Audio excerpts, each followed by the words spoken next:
assim, enquadrar o Ulisses Guimarães como um projeto fundamentado na arquitetura moderna, eu te confesso que assim, nunca passou pela minha cabeça e pela cabeça também do Alexandre Dantas, que na época era meu sócio, que também trabalhou nesse projeto.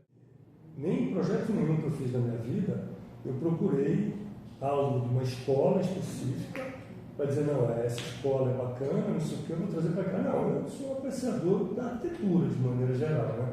E eu estudo arquitetura, claro, primeiro porque eu amo arquitetura, depois para ver quais são as soluções ao longo da história que cabem na solução do problema projetual que eu tenho no momento. Ulisses Guimarães, de onde veio Ulisses Guimarães? Claro, ele veio, esse partido dele, da escada, servindo a 2 unidades, tem várias razões para adotar, mas a primeira vez que eu vi esse partido foi no prédio do tempo da Revolução Industrial, 1850, não sei se acho que eu vi num livro do Leonardo Benévolo, que mostrava a habitação popular, eu não me lembro se na França ou na Inglaterra, com esse partido. Tu tinha a escada central dando para dois apartamentos, né? E ele é muito bom nesse caso, porque quando você organiza dessa forma, você, assim, colocando a escada no meio e duas unidades, as unidades elas respiram por um lado e pelo outro. Esse partido era o que eu imaginava que mais bem resolvia a coisa. E outra coisa também, esse partido foi usado nessas circunstâncias, com essa tipologia, porque havia uma exigência do edital de fazer os blocos em fita, tá? Fazer os blocos mais alongados. O edital te impedia de colocar, por exemplo, 4 apartamentos para um bloco de circulação vertical. Entendeu? Então, os blocos precisavam todos olhar para o mesmo lado. Então, por conta dessas exigências todas, é que esse partido foi adotado. Não é algo que eu acho que deva ser determinante no teu projeto. Entendeu? Porque, de repente, aquela escola trabalha ou com formas ou com tipos que não cabem para tu resolver um determinado problema projetual. Eu sou um apreciador do modernismo. Eu adoro aqueles textos. Me perguntaram se a nossa melhor arquitetura é essa arquitetura contemporânea, que é essa arquitetura do tipo olhem para mim, ou uma arquitetura que era dos meados lá do século passado. Eu prefiro aquela outra. Eu acho ela mais racional, eu acho ela mais sóbria, eu acho ela mais bem elaborada, tá? Do que essa arquitetura contemporânea que é feita para impressionar, entendeu? Mas isso não quer dizer que eu vá, que o Ulisses Guimarães especificamente ou outro. É claro, por eu apreciar esse tipo de arquitetura, talvez eu utilize princípios, né?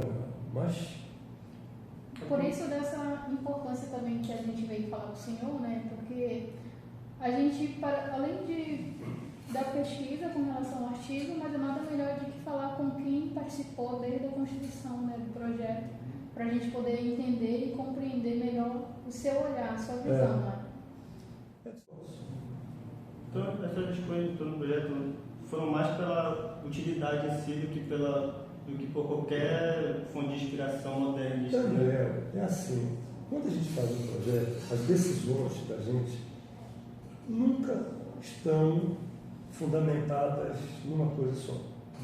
Quando tu tomas uma decisão de projeto, é para resolver uma série de coisas. Eu estou aqui. Eu gravo um abraço aqui. E aí, posso falar, João? Tudo bem? Tudo bem. Entendeu? As decisões projetuais, os elementos da arquitetura que estão na arquitetura para resolver um problema só, eles são os de pior qualidade. Os mais importantes são aqueles que resolvem muitas questões. A arquitetura tem muitos compromissos a cumprir, né? Então, assim, perguntar qual é a razão disso aí, série de razões. E vão dentro do edital, inclusive, assim, pode dizer, até as tuas razões Tem as minhas razões, tem as coisas que eu considero que são corretas e tal. Esse projeto tem uma série de imposições, uma série de problemas. Esse projeto. O primeiro deles é os prédios todos virados para o mesmo lugar. Mas por que os prédios todos estão virados para o mesmo lugar? Tem uns que estão subvertendo o edital. Por quê? Porque havia uma preocupação na época do edital de evitar que você fizesse 4 apartamentos por andar e ficasse, digamos, algumas unidades por sol da tarde. Tá? Mas assim, no meio desse projeto, por um fato interessante, inusitado, eu comecei a pensar na relação entre a salubridade física e a salubridade social. Tu colocares todo mundo para pegar, digamos, a ventilação dominante, olhando para o mesmo lugar, tu fazes com que pessoas morem de frente para as costas dos outros. E isso, para o espaço que fica entre um prédio e outro, é ruim do ponto de vista da salubridade social, dos encontros, da vivacidade do lugar. Mas isso só me toquei durante o desenvolvimento desse projeto. Tá? Então, acabou que ficou tudo, passas por lá, tu vê um negócio estranho, os prédios estão de costa para a rua principal. Tu vê aquelas janelas pequeninas, as janelas pequeninas são os banheiros, de serviço, as cozinhas.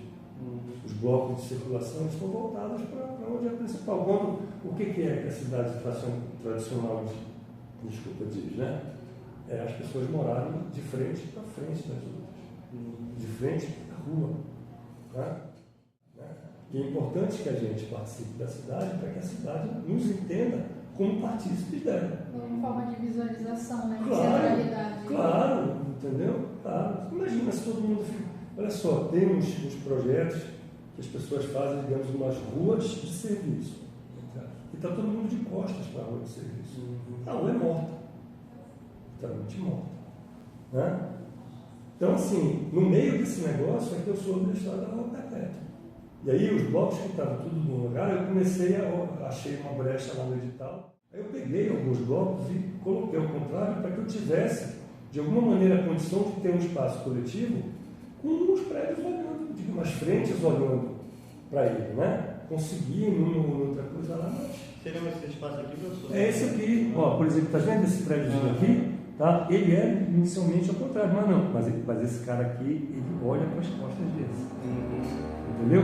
Esse aqui fica voltado para cá, que dá uma certa vivacidade aqui para essa área, para essa praça. Mas a compensação, esse prédio está de costa para Augusto Montenegro. O senhor consegue achar algum elemento que o senhor realmente acha parecido com o modernismo, mesmo que não seja a sua inspiração de fato no modernismo? Olha só, para mim, quando falo em arquitetura moderna, tá, eu penso, o que vem mais forte na minha cabeça é a ideia que os modernistas tinham de que a arquitetura possuía propriedades pedagógicas. Ou seja, se eu fizer a planta livre do Corbusier, quem morar na planta livre será livre, o que é uma falácia. Entendeu? A arquitetura não ensina ninguém a morar. Né? Do ponto de vista formal, assim, se tu me disseres que os elementos todos que estão colocados nesse projeto, eles têm uma razão de ser, tá? Não existe aí, ou se existe pouco, nada que tenha só o papel de enfeitar, um papel plástico, então eu posso dizer que isso talvez fosse uma característica moderna, porque a modernidade ela abolia, né, o ornamento. Né? Em tese era a forma, segue a função, né? Eu acho que, no geral, o que norteou o senhor foi as necessidades que o senhor tinha que cumprir, né? Precisava colocar lá, entendeu? Um determinado número de pessoas, precisava obedecer o edital, precisava considerar, entendeu? Essa questão que o edital está muito preocupado com o conforto ambiental físico, tá? E os prédios foram compostos dessa maneira. Então, no caso, como o senhor ressaltou ainda há pouco, o que de fato naquele momento era mais utilizado era essa solução para resolver. Eu achei, Monique, que isso aí era o que mais bem cabia para resolver o problema.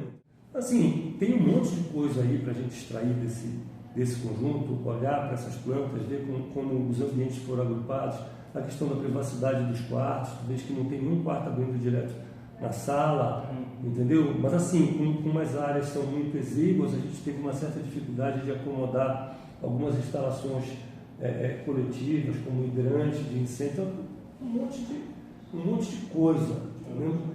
Mas tem problemas um monte aqui, entendeu? Como toda arquitetura. É de falar sobre arquitetura e de tentar dizer para as crianças para não andarem em determinados caminhos que eu andei me lasquei. Aí a gente vai fazer um vídeo, aí a gente viu o link pro senhor também ver, né? Pô, cara, sou ruim desse negócio, me desculpa. Não, bom demais. Depois tu me manda, entendeu? Corta aí o xingamento.